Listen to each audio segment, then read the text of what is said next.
L'insuline est composée de deux chaînes peptidiques, A et B, respectivement de 21 et 30 acides aminés, reliés entre elles. Elle est fabriquée par les cellules bêta dans le pancréas.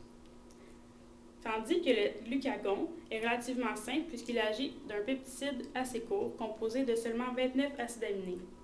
Il est synthétisé par les cellules alpha du pancréas. Tous deux jouent un rôle essentiel pour maintenir la glycémie entre 0,8 et 1,2 g par litre. Le glucagon possède une fonction hormonale opposée à celle de l'insuline, puisqu'il entraîne une hausse de la glycémie. Qu'est-ce que l'insuline? L'insuline est une molécule fabriquée naturellement dans l'organisme. Elle a pour fonction essentielle d'empêcher que la glycémie ne monte trop et de la faire baisser quand elle a tendance à s'élever. En fait, c'est la seule hormone de l'organisme à action hypoglycémiante. Elle fait entrer le glucose du sang à l'intérieur des cellules qui s'en servent pour produire de l'énergie. Cependant, lorsqu'elle se fixe dans le foie, l'insuline favorise la mise en réserve du glucose sous forme de glycogène. Par ailleurs, cette hormone favorise la synthèse des protéines et empêche la destruction des lipides. La régulation de la sécrétation d'insuline est directe. Une hyperglycémie stimule sa synthèse. Pourtant, lorsqu'on mange, on peut absorber plusieurs dizaines de grammes de glucides. La digestion provoque après chaque repas une brève augmentation du taux de sucre dans le sang. La glycémie se normalise rapidement grâce à l'insuline après les repas. L'insuline se charge de faire entrer le sucre dans les cellules pour faire diminuer la concentration sanguine. Dans un organisme normal, il y a en permanence une toute petite quantité d'insuline sécrétée 24 heures sur 24. Au moment où on mange des glucides, par exemple des fruits, du sucre, des pâtes, du riz, la glycémie a tendance à s'élever et la sécrétion d'insuline augmente immédiatement. Elle est fabriquée par les cellules spécialisées du pancréas, que nous verrons plus tard.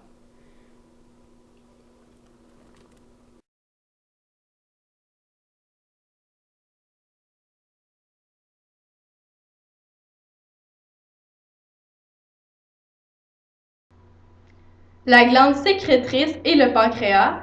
Le pancréas est une grosse glande d'environ 15 cm de long qui est logée dans l'abdomen, derrière l'estomac, près de la colonne vertébrale. C'est en fait un mélange de plusieurs types de tissus. La majorité de sa masse est constituée de tissus dits exocrines, fabriquant des enzymes digestifs déversés dans l'intestin lors de la digestion alimentaire. Au sein de ce tissu exocrine, on trouve des amas de tissus dits endocrines, c'est-à-dire des tissus qui produisent des hormones qui se retrouvent dans tout le volume du pancréas. Il s'agit des îlots de Langerhans. Chaque îlot de Langerhans comporte deux types de cellules importantes dans le métabolisme des glucides. Il y a les cellules alpha qui produisent le glucagon, ainsi que les cellules bêta qui produisent l'insuline. Le pancréas est une glande mixte qui possède deux actions. Sa fonction exocrine contribue à la digestion en produisant du sucre pancréatique. Cet organe produit des sécrétions électrolytiques, du bicarbonate et des sécrétions enzymatiques, c'est-à-dire de l'amylase qui est un enzyme permettant le métabolisme de l'amidon et des sucres ou de la lipase, qui est un enzyme permettant le métabolisme de certaines formes de lipides. Sa fonction endocrine joue un rôle important dans la régulation de la glycémie par l'insuline, qui est une hormone hypoglycémiante, et le glucagon, qui est une hormone hyperglycémiante. L'insuline est sécrétée par les cellules bêta, alors que le glucagon est sécrété par les cellules alpha. Ces deux types de cellules sont présentes dans le pancréas. Le foie joue aussi un rôle important concernant l'insuline et le glucagon puisqu'il régularise la glycémie. En effet, il déverse le glucose dans le sang lorsqu'il y a une diminution de la glycémie et il en prélève du sang lors d'une augmentation de la glycémie. Cela permet donc à l'insuline et au glucagon de faire correctement leur travail puisque le foie gère la concentration de glucose présent dans le sang. Lors d'une hyperglycémie, le foie prélève le glucose du sang. Il le stocke sous la forme de glycogène qui est un polymère de glucose. Lors d'une hypoglycémie, il déverse du glucose dans le sang. Le foie dégrade alors le glycogène. Chez les personnes non diabétiques, l'insuline est sécrétée de façon continue. Le pancréas sécrète une quantité supplémentaire d'insuline, ce qui ne permet pas au taux de glucose sanguin de rester dans les limites normales. Donc, les personnes diabétiques, hyperglycémiques ou avec un excès de glucose dans le sang peuvent développer le diabète de type 1 ou 2, ce qui accroît le risque de plusieurs problèmes de santé lorsqu'ils sont mal contrôlés ou non diagnostiqués. Le diabète de type 1 et 2, lorsqu'ils sont mal contrôlés ou non diagnostiqués, peut entraîner plusieurs conséquences chez la personne. Par exemple, cela peut créer une acidocétose diabétique. Cette maladie, c'est lorsque le taux de glycémie est élevé à cause d'une accumulation de substances toxiques qui sont des corps cétoniques qui rendent le sang trop acide. Par conséquent, si la personne n'est pas traitée dans les délais, il aura de la difficulté à respirer, il pourra tomber dans un coma profond et cela pourra entraîner la mort. Les troubles oculaires, aussi appelés rétinopathie, c'est une maladie entraînant la formation de cataractes et de glaucomes dans les yeux.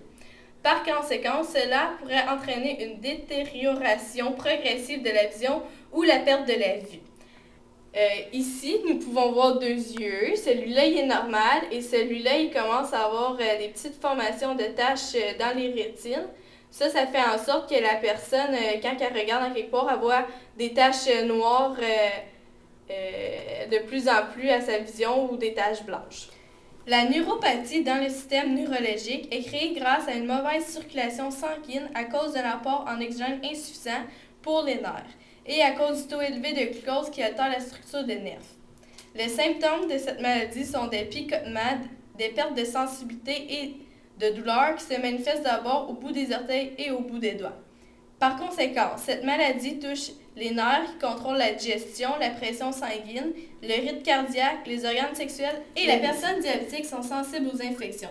À cause de l'élévation de la glycémie et de la fatigue, cela ralentit le processus de cicatrisation. Par conséquent, les infections récalcitrantes dans les plaies et les amputations peuvent s'ensuivre. Ici, à cause de la maladie neuropathie, le système immunitaire est incapable de guérir les grosses plaies, ce qui crée des infections incurables, surtout au niveau des pieds. La néphropathie est une maladie résultant de troubles vasculaires de l'hyperglycémie qui affectent les petits vaisseaux sanguins des reins au point de les détériorer progressivement. Ici, le rein A est en santé et le rein B a été détérioré par la maladie. Les maladies cardiovasculaires sont causées par un taux élevé de glucose dans le sang qui contribue à la coagulation du sang, donc à une formation de caillots sanguins. Par conséquent, cette maladie entraîne le risque d'obstruction des vaisseaux sanguins près du cœur, appelé infarctus, ou au cerveau, appelé AVC. Les infarctus et les AVC sont 2 à 4 fois plus fréquents chez les diabétiques que dans la population générale. Aussi, l'âge, l'hérédité, l'hypertension, l'embonpoint et le tabagisme augmentent aussi ces risques. Ici, une image d'une artère en santé et l'autre qui est stockée par des graisses entraînant le risque de faire un infarctus. Le système endocrinien joue un rôle important dans le maintien de l'homéostasie. Donc, la glycémie, qui est la concentration de glucose dans le sang, est régulée par un mécanisme qu'on appelle la rétroinhibition. Cette rétroinhibition fait intervenir les hormones pancréatiques, soit l'insuline et le glucagon. Les cellules de l'organisme doivent avoir un apport continu de glucose pour produire l'énergie cellulaire, qu'on connaît sous le nom de ATP. Normalement, la concentration de glucose dans le sang se maintient à environ 0,8 à 1,2 g par litre. Par exemple, après un repas riche en glucides, ceux-ci sont dégradés dans le système digestif en glucose qui passe alors dans le sang en entraînant une augmentation rapide de la glycémie. Cette glycémie engendre une rupture de l'équilibre homéostasique. L'augmentation de la glycémie stimule les cellules pancréatiques productrices d'insuline qui les libèrent alors dans le sang.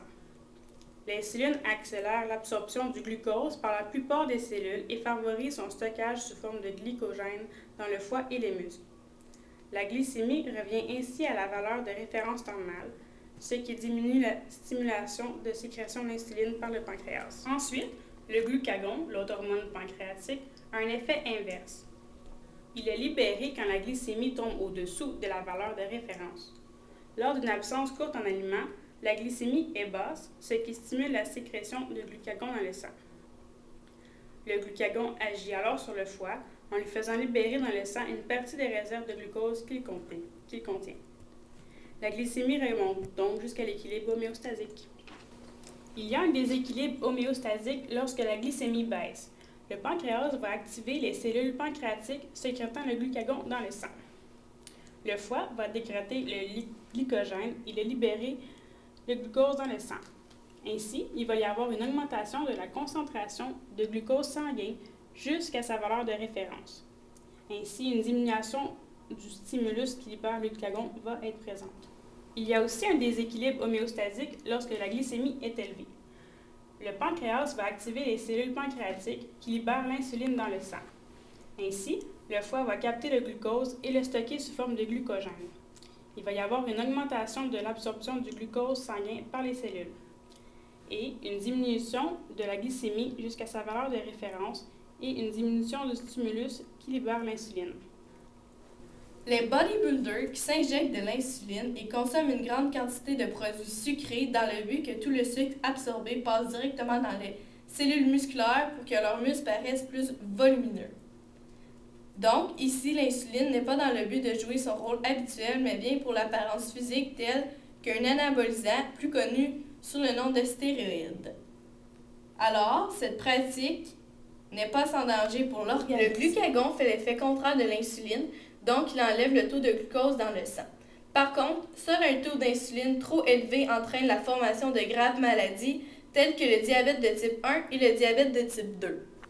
Pour clarifier les différences entre les deux types de diabète, j'ai dressé une liste comparative de leurs caractéristiques. Par contre, seuls les symptômes sont similaires et communs pour le diabète de type 1 et le diabète de type 2, tels que la fatigue, la somnolence, l'augmentation du volume des urines, la soif intense, la faim exagérée, une vision embrouillée, la cicatrisation lente, l'infection des organes génitaux, les picotements aux doigts et aux pieds et les changements de caractère. La comparaison de la présentation de ces deux maladies. Le diabète de type 1 se présente de façon rapide et symptomatique, donc les symptômes sont apparents. Tandis que le diabète de type 2 se présente de façon progressive et asymptomatique, donc ces symptômes ne sont pas forcément apparents dès le début, mais de façon progressive. La popularité. Le diabète de type 1 concerne moins de 10% des cas, tandis que le diabète de type 2 concerne 90% des personnes qui sont atteintes de diabète. La population visée du diabète de type 1 concerne davantage les enfants, les adolescents ou les jeunes adultes, mais ils sont surtout atteints à la puberté, tandis que le diabète de type 2 apparaît généralement chez les adultes âgés de 40 ans et plus. Le diabète de type 1 est causé par la destruction des cellules bêta du pancréas, entraînant l'arrêt de la production d'insuline. La maladie apparaît au moment où 80 à 90% des cellules pancréatiques productrices d'insuline sont détruites. Donc, la génétique influence faiblement le risque de contracter cette maladie. Tandis que plusieurs facteurs peuvent déclencher le diabète de type 2, l'hérédité à cause d'une prédisposition génétique, les habitudes de vie de nos sociétés industrielles entraînant un surplus de poids, donc une alimentation riche en gras et un manque d'activité physique. Le diabète de type 1 est causé par la destruction des cellules bêta du pancréas, entraînant l'arrêt de la production d'insuline. La maladie apparaît au moment où 80 à 90% des cellules pancréatiques productrices d'insuline sont détruites. Donc, la génétique influence faiblement le risque de contracter cette maladie. Tandis que plusieurs facteurs peuvent déclencher le diabète de type 2, l'hérédité à cause d'une prédisposition génétique, les habitudes de vie de nos sociétés industrielles entraînant un surplus de poids, donc une alimentation riche en gras et un manque d'activité physique.